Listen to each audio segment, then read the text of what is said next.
সবাইকে অবাক করে দিয়ে এবার ঢালিউড সুপারস্টার শাকিব খান ও জনপ্রিয় অভিনেত্রী অপু বিশ্বাসকে একসঙ্গে দেখা গেল ঢাকার গুলশান এলাকার একটি রেস্টুরেন্টে। তাদের সঙ্গে ছিলেন একমাত্র সন্তান আব্রাহাম খান জয়। রেস্টুরেন্টে কাটানো সেই মুহূর্তের কিছু ছবি সামাজিক যোগাযোগ মাধ্যমে ছড়িয়ে পড়তেই মুহূর্তের মধ্যেই ভাইরাল হয়ে যায়। ভক্তদের মধ্যেও বিষয়টি নিয়ে শুরু হয়েছে নতুন করে আলোচনা।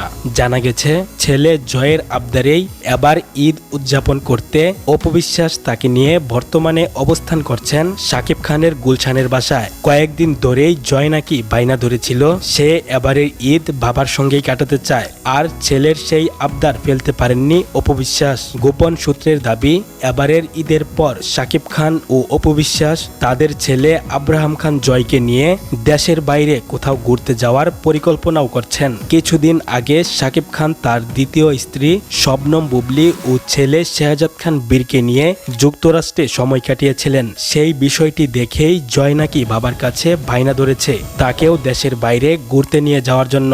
এখন দেখার বিষয়, ছেলের সেই ইচ্ছা পূরণ করতে ঈদের পর সত্যিই কোনো ভ্রমণ পরিকল্পনা করেন কিনা শাকিব খান। তারকাদের এমনই সর্বশেষ খবর জানতে আমাদের চ্যানেলটি সাবস্ক্রাইব করে সঙ্গে থাকুন।